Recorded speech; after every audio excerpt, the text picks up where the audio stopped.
ગુરુ ગુરુ ઉપર તો બાપુ ભરોસો હોય તો જ બાપુ કંઠિયું બંઠિયું બંધાવી, નકર હું તો ના પાડું છું, કઈ કરતાય નહીં. ગુરુના શબ્દો ઉપર વિશ્વાસ ન હોય ને ભરોસો ન હોય તો ખોટી વાત છે. એટલા માટે રામાયણ ગીતા ભાગવત છે ને તમને ને મને કઈક રાહ બતાવવા માટે ના, એક રામાયણ નો તમને એક સાખી લખી વશિષ્ઠ મહારાજ બોલ્યા છે. ભરતને કહે છે, ક્યારે રામચંદ્ર પરમાત્મા વનમાં ગયા અને ભરત મોસાળમાંથી આવ્યો અને રુદન કરે છે, એટલે વશિષ્ઠ મહારાજ કહે છે કે શું હું ભરત ભાવિ પ્રબળ જીવન મરણ જસ અપજસ નફો અને નુકસાન આ વિધિના વિધાન છે.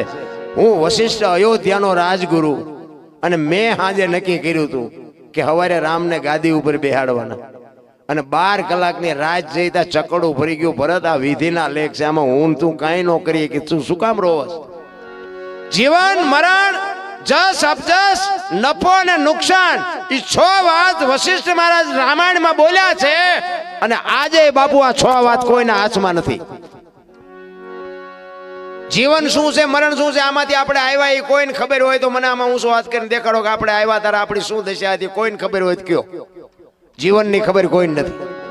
તો આપણે આ દુનિયા છોડીને જેથી જવાનું છે, કેવી રીતે જવાનું છે એ કોઈને ખબર હોય તો કયો. કોઈને ખબર નથી. આ એમ આવ્યા છે, આ અમને જય મળે ને 5 જણા અબજય દે, આ બધા અમને હારા કે જ મળે કે અબજ મળે એનો કોઈ ખબર નથી. કોઈ પણ માણસ ધંધો કરે ને બધા નફા હાટું જ કરે છે, બધા નફો નથી થતો. નફો થશે કે નુકસાન થશે એ હજી આજની તારીખમાં કોઈ ધંધો ચાલુ કર્યા પહેલા પરફેક્ટ કરી નથી. આજ સાખી તુલસીદાસે રામાયણમાં લખી અને રામાયણમાં એનો ઉલ્લેખ કર્યો. રામાયણ છે ને જો બાપુ છે કઈક જુદી, દુનિયા ચિત્રી નાખી જુદી. રામાયણ છે એ તો રામાયણ છે ભલામણ. રામાયણ જો એક જીવનમાં ઉતરી જાય ને કાંઈ ન કરવું પડે, કાંઈ ઘટે જ નહીં ભલામણ. રામાયણ એક ગ્રંથ એવો છે આપણો. રામાયણમાં તુલસીદાસે આવડી આ સાખી લખી અને આમાં એનો ઉલ્લેખ કર્યો કે આમાં નફો કોને થયો, નુકસાન કોને થયું, મૃત્યુ કોને થયું અને કોને જીવન મળ્યું અને જ કોને મળ્યો, અબજ કોને મળ્યો. તુલસીદાસે રામાયણમાં લખ્યું છે કે નફો કોને થયો અને નુકસાન કોને થયું. તો નુકસાન થયું રામચંદ્ર પરમાત્માના માતુશ્રી કૌશલ્યાને. જુવાન દીકરો અને વહુ બે વનમાં જતા હોય તો મા માથે તેથી કેવી વીતી છે. નુકસાન થયું માં કૌશલ્યાને અને નફો થયો સબરીને. બાપુ એ રામાયણનું પાત્ર છે. વિચાર કરજો, એક ભીલડીની બાઈ કાંઈ નહીં, અહીંયા ખાલી રામનું નામનું ભજન કર્યું પણ રામને અહીંયા ધક્કો કર્યો. વિચાર કરજો, હગી જનેતા દુખીના ડાળિયા થઈ ગઈ, ભીલની બાઈ બાપુ તરી ગઈ. તમે વિચાર કરો આમાં નફો કોને થયો, નુકસાન કોને થયું. બીજી વાત કે જીવન કોને મળ્યું અને મૃત્યુ કોને મળ્યું. તો મૃત્યુ મળ્યું રાજા દશરથ. બાપુ રામ જેવો દીકરો હોવા છતાં મૃત્યુ રોકી ન શક્યો. દશરથ મહારાજનું મૃત્યુ થયું અને જીવન મળ્યું અહલ્યાને. બાપુ રામાયણનું પાત્ર જેનો પગ અડ્યો ને બાપુ શ્રાપમાંથી મુક્ત થઈ ગઈ. તો જ કોને મળ્યો ને અબજ કોને મળ્યો, અબજ મળ્યો કઈ ને અને જ ખાંટી ગયા વાંદરા. રામને કોઈ કામમાં નથી આવ્યું. અયોધ્યામાં રામ રાવણનું યુદ્ધ હતું ને ત્યારે હનુમાનજી મહારાજ પર્વત લઈને આવ્યા ને ભરતે બાણ મારીને પાડ્યા ને તેથી આખી અયોધ્યાને ખબર હતી. હનુમાનજી બધા સમાચાર આપ્યા પણ કોઈ ગયા નહોતા. કારણ કે મફતનું ખાવું છે કે અહીંયા જાય કે માર ખાવાનો ઝઘડો છે કે અહીંયા નથી જવું, ભલે મતતા. આ દુનિયા છે તેથી આમ જ હતું. ભક્તિ એમના ઉતરે એવી વાત જ નથી રામ. એટલા માટે એક સબરીનો મારે પ્રસંગ કેવો છે. સબરી માતંગ ઋષિજીના ગુરુ મહારાજ અને એક બાપુ શબ્દ પકડાવી દીધો. ગુરુ મહારાજે કાંઈ બેસી જાવ, વેલો મોડો રામ આવશે તેથી તારો ઉદ્ધાર થાય. 8-10 વર્ષની દીકરી, એક ભીલની બાઈ, કોઈ વેદનું શાસ્ત્રનું કોઈ જ્ઞાન નહીં અને ગુરુ મહારાજના શબ્દ પકડીને બાપુ બેહી ગઈ. ગુરુ મહારાજનું શરીર શાંત થઈ ગયું અને સબરી રોજે રોજ બાપુ ઈશ્વરની રાહ જોઈને રામ હમણાં આવશે, રામ હમણાં આવશે, રામ હમણાં આવશે. સાંજ પડે કે આજનું આવ્યો કઈ નહીં કાલે આવશે. બીજે દી એનો ઈ પ્રોગ્રામ કે આજનું આવ્યો કઈ નહીં કાલે આવશે. બાપુ ચાંદીના પતરા જેવા વાળ થઈને 70 વર્ષ 80 વર્ષની ઉંમર થઈ અને બાપુ આમ નેજવા કરીને જોવે છે કે રામ કેમ નો આવ્યા. રામ નહીં આવે અને રામ નહીં આવે એમ કે ને તો અંદરથી અવાજ આવે, મારો ગુરુ બોલ્યો એ કોઈ દી ખોટું પડે નહીં. આવે પણ હું પૂછવાનું ભૂલી ગઈ કે રામે કેવા કપડા પહેર્યા છે, રામે હું વાહન લઈને આવશે, રામ કયા રસ્તેથી આવશે એ તો હું પૂછવાનું ભૂલી ગઈ. રામ નહીં આવે પાછો અંદરથી અવાજ આવે કે મારો ગુરુ બોલ્યો એ કોઈ દી ખોટું પડે ને રામ આવે.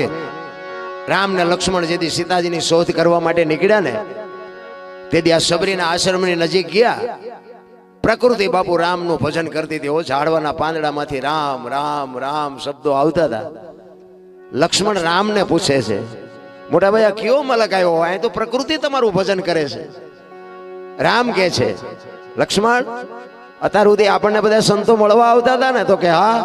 તો કે આજ આપણે એક સંતને મળવા જવાનું છે. આપણે હામી ઝૂંપડી રહી ને, ઝૂંપડીમાં એક ભીલની બાઈ મારા નામના જાપ કરે છે. અને સંતોનું મંતવ્ય છે, એક જગ્યાએ બેન 3.5 કરોડ નામના જાપ થાય ને એટલે ધરતીમાંથી અવાજ આવવા માંડે. આવું સંતો કે છે. હવે એને 70 વર્ષ સુધી નામ લીધા, કેટલા લીધા છે? ઝાડવાના હુકા પાંદડામાંથી અવાજ આવતો. લક્ષ્મણને કે છે હામી ઝૂંપડીમાં જાતો એ ભીલની બાઈ શું કરે છે? અને લક્ષ્મણ અહીંયા ગયો ને, શેષ નાગનો અવતાર પરશુરામને પરસ્યો વાળી દે એવો માણા, પણ સબરીની ભક્તિ જોઈને ધ્રુજી ગયો. ભાઈ આ મારા ભાઈના નામ ઉપર એને આખી જિંદગી ઓળ ઘોળ કરી નાખી. લક્ષ્મણ ધ્રુજવા મંડી ગયો, આંખમાં આહુડા આવી ગયા કે આ બાઈએ મારા ભાઈના નામ ઉપર આમ તો જો એને જિંદગી ખપાવી દીધી. અને આમ નેજવા કરી કરીને જોતી હતી, રામ કઈ બાજુથી આવશે, રામ કઈ બાજુથી આવશે, મને હવે દેખાતું નથી, મને હવે સંભળાતું નથી. અને હળવી હળવી ગાતી હતી. શું ગાતી હતી? કદાચ આવી એની પીડા હતી. આ એને ગાયું હોય કે ન ગાયું હોય ખબર નથી મને, પણ કદાચ આવી કઈક પીડા હતી. સબરી ગાતી હતી હળવી હળવી, ઠાકર મને તો મેલ માઠેલી, તું છો એકલ નો બેલી, કાલા ઘેલાય મેં તારા કેવાઈન જો પીએ તારા એ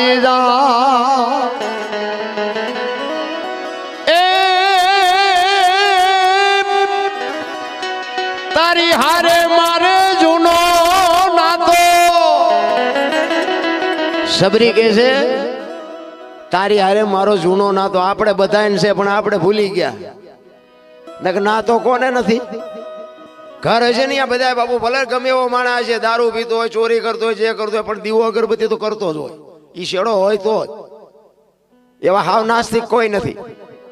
એ બહાર નીકળ્યા પછી ભલે બધા ધંધા કરતા હોય, પણ ઘરેથી નીકળે અગરબત્તી કરીને નીકળે, દીવો કરીને નીકળે. આ નાતો તો છે પણ ભૂલી ગયા આપણે. એટલે સબરી કે તારી હારે મારે જૂનો નાતો, એ હવે બીજે ક્યાં જાવું બાપ? ઠાકર મને મેલ માઠેલી, તું છો એકલ નો બેલી, મધ દરિયામાં એ મારું વાણ પડ્યું છે ને થાય છે હાલકડો. આપણા સંસારના સાગરમાં બાપુ બધાયના હોડા હેલા જાય છે. મારો નાશ જેની લગામ પકડી છે ને એના કાંઠે પૂગવાના છે, બાકી બળથી બુદ્ધિથી કોઈનું વાહન નથી પોગવાનું. મને તો એમ થાય કે ભલામણા એક જીવન અટાણે કેવું મળ્યું છે આપણને. આપણા ગઢે હોની નોટ નહોતી ભાળી, આ રૂપિયાની પથારીમાં તો અમે બેઠા છીએ. તમે જોવો તો ખરા. મેં હમણાં કીધું એમ છોકરા કાજુ બદામની ઓગઠ કરે છે. 20 જોડી લુગડા હોય ને તહેવાર આવે કે મારે 2 જોડી જીવડાવો પડશે, 20 ને ક્યાં ગુડવા. સમય મારો કહેવાનો અર્થ ઈ છે. એમાં અત્યારે આપણા ગઢની જે બધી વાતો હતી ને બધી અત્યારે આવે. ઓલા આપણા માલધારી હોય, માલધારી ઈ ઘેટાને આમ કાતરીને પછી ઉપર આમ ફૂમકા મૂકતા હતા, ખબર હોય? ઘેટા ઓલા હાંઠિયા હોય તો હાંઠિયાને એને ઉપર ફૂમકા મૂકે. તો એ તે આ બધા ભણેલા ગણેલા શું ખબર એવડા એમને બળદિયા જેવા ગણતા હતી કે આમને બુદ્ધિ જ નહીં. આ બધા અભણ ગામડા વાળાને શું ખબર પડે? એ કે જો ને પેલા ફૂલડા પાડીને કે કેવા રાજી થાય. અત્યારે માણા માથા ફૂલડા પાડવા, આઈન પર ટકો હોય ને આઈન પર કાન ઢાંકી દીધો હોય. ઈ જ આવ્યું હોય ને અટાણે. જે માલધારી ઘેટાને કાતરતા હતા ને એમ અત્યારે માણા કતરાવે. બોલો મારા દીકરાનો દીકરો એક છે ને એને ઓલું જીન્સના પેન્ટ તો ફાટેલા હોય ને મને એકદમ હમણાં નક્કી થયું મને એમ હતું આ કાયદેસર ફાટેલા જ છે, ફાટેલા નહીં કે આ ફેશન છે. એ મારા ટાબરીઓ છે ને એ મારી પાસે આવ્યો ને મેં કીધું બેટા તાર પપ્પા જઈ ગયા તો કે સુરેન્દ્રનગર ગયા. મેં કહું આવે એટલે મને મારી પાસે મોકલજે. તો મને કે શું કામ છે? મેં કીધું પૈસા ન હોય તો હું આપું બેટા. મેં કીધું તું ભણવા જાસ ને તને ફાટલા કપડા પહેરાવ્યા? એ કે દાદા તમને ખબર આવડું છોકરું મળ્યું મને કે તમને ખબર ન પડતી. મેં કીધું કેમ? એ કે આ ફેશન છે તમને ન ખબર પડે. મેં કીધું બટા અમે થીગડા મારી મારીને તૂટી ગયા, આવો સમય આવશે એ ખબર નહોતી ને ખાસવીર ન મૂકત ફાટલા જ પહેરતા તમે. જોવો તો ખરા દી તો જોવો આવ્યો. અને ઈ જીન્સના પેન્ટ રહ્યા ને જીન્સના પહેરતા હોય પહેરજો, હું કોઈને કઈ સુધારો ન થાય પણ ઈ જીન્સના પેન્ટ રહ્યા ને સાવકણી ભેંસ હોય ને સાવકણી ભેંસ એની પાસે નાખજો, જો સાવે મને કહેજો. એના દાંત નથી એમાં કામ કરતા. બોલો હવે આ માણા ઈ પહેરે બોલ શું વાત કરી. ઈશ્વર ગોર બાપુ કોકની એમાં પૈસાની બાપુ પથારી. મને એક ભાઈ કહેતા હતા મને કે સમય કે અત્યારે ગાય ગા જાય. મેં ના ગાય ગા કઈ નથી જતો, જેટલા વાગે ઉગતો હતો ને એટલા જ વાગે ઉગે તો કે પણ એવું નથી લાગતું. પણ મેં પેલા જ ન જાય ને ભૂખ્યા જાય ખાવા જ નહોતું ભૂખ્યા દી જાય. હવે અત્યારે તમે 8 વખત ખાવ છો તો તે ધરાતા જ નથી. રાતે ખાવ દીએ ખાવ નકરું ખા ખાન ખા. તમને એમ થાય કે મારે બેટું કાલ મરી જશું ને આ જીવવાનો આ સમય વયો જાય. એટલે આપણા ગરડા ભૂખ્યા રહેતા હતા દી ચાથી જતો હોય છે. અત્યારે સમય સારો છે કહેવાનો મારો. આમાં તમને કહું તમે આ લોઢા ઉડાડી શકો. આ પ્લેન છે એ માણસે જ ઉડાડ્યું છે. આ મોબાઈલ છે વગર દોડે વાતો થાય. બાપુ કેટલું બધું મારી પાસે ગોઠવું છે આ માણસે જ બનાવ્યું. આ જેટલું દેખાય છે આ બધું માણસે કર્યું છે. અને માણસ છે ને તે બુદ્ધિથી બનાવે છે. તો એ બુદ્ધિ બનાવવા વાળો કેવો હોય છે? તો એન પર આપણે આ વિજ્ઞાનને માની કે ભાઈ આની આ લાઇટની વાત ન થાય ને આ સાઉન્ડની વાત ન થાય ને પ્લેનની વાત ન થાય ને મોબાઈલની વાત ન થાય. પણ તમને મને બાપુ બુદ્ધિ આપવા વાળો છે એની તો કઈક વાત કરો. એક ભાઈ મને કે આપણા મોદી સાહેબ છે ને ઈ કે ઓલરાઉન્ડ XYZ કોઈ કામ હોય ને કે ઓલરાઉન્ડ. મેં કીધું હા ઓલરાઉન્ડ હારા છે. મેં ઈ કે એમ નહીં તમે કોઈ બી કામ. મેં કીધું એમ? તો કે હા. મેં કીધું હું હાથી છોડી દઉં. મેં કીધું એક આંટો વળી આવે તમને કે ઈ તો નહીં આવડતું. મેં કીધું એક ભેંસ ને મેં કીધું નવાસણું વાળી દઉં. મેં કીધું દોઈ દે. ઘોડાનું મેં સામાન માંડી દઉં. મેં માથે ચડીને આંટો મારી આવે. મને કે હું તમે મેં ખાટલો દોરીનો ભરવો હોય મેં કોઈ ભરી દે. એવા તો મેં એને 100 કામ ગણાવ્યા. મેં કીધું ઓલરાઉન્ડ તો ઓલો બેઠો ને એ એક જ છે. આમાં તમે અમારા કરતા બુદ્ધિશાળી હશો ને પૈસા વાળા હશો ને બધા હશો. અહીં આવીને કીધું ભજન ગાવું જોઈએ. તમારું ગામ છે તોય તમે જે નથી બોલતા ભજન શું ગાઓ? આ એવું હેલું નથી. એ તો ગુરુ મહારાજ ની કૃપા હોય મા બાપ ની કઈ કમાણી હોય ને તો બાપુ આ બાકી હામા ગામમાં જઈ અને તમે આનકરના મોઢે બેઠા હોય ને અમારે હામું બેન બોલવું એટલે અહીં આવીને બોલી જુઓ. તમારું ગામ છે તો બોલી જુઓ ખબર પડે. જ્યાંના બદલે ફે થઈ જાય લોહીના ધબકારા વધી જાય. આ એવું હેલું નથી નારાયણ. પણ જેને ભજન પ્રત્યેનો પ્રેમ છે હમણાં કીધું ને ઓલા ભાઈએ કે પ્રેમ ને વાચા હોત તો જગત જોગી બની જાત હલકી ને હિમાલય જાત પછી ભગવા પેરી ભૂદરા. પ્રેમ છે ને એ 18 અક્ષરનો મંત્ર છે. પ્રેમ હોય અહીંયા પરમેશ્વર પ્રગટ થાય. કોકના ઘરમાં ભડકા કરવા એને પ્રેમ ન કહેવાય. એ વેમ છે. એ ખોવાઈ જવાના ધંધા છે. બાકી તો બાપુ એક દુનિયામાં નામ જોતું હોય ને તો મહેનત કરવી પડે. એમ નામ ન થાય. આ એક બુશટ હોય ને એને ઉજળો કરવો હોય તો હાબુ જોવે પાણી જોવે ધોકાવો જોવે મળવો જોવે મેલો એની હાથે થાય. ખરાબ તો એમ નામ થઈ જવાય. સારું થવામાં મહેનત કરવી પડે. એનો એક દાખલો અમરેલીનો મૂળદાસ લુહારનો દીકરો હાંજનું ટાણું હતું ને એ સંત બાપુ એ કુવાના કાંઠે બેઠો બેઠો માળા કરતો હતો અને એક જુવાન દીકરી કુએ પડવા આવી અને બાપુ જોઈ ગયા. બાપુને એમ થયું કે દીકરી આવે છે ત્યારે રાતનો ટાઈમ છે અને ઉતાવળી આવે છે હમણાં કુવામાં પડશે. બાપુએ દોડીને હાથ પકડી લીધો. હા બેટા શું કામ? એ કે બાપુ મને મરવા દો મારે મરી જવું. પણ શું કામ? એ કે બાપુ મારા જીવનમાં એક ભૂલ થઈ ગઈ છે મારે મર્યા સિવાય ઉધાર નથી. તો કે પણ આ મરીને બીજી ભૂલ કરવી છે.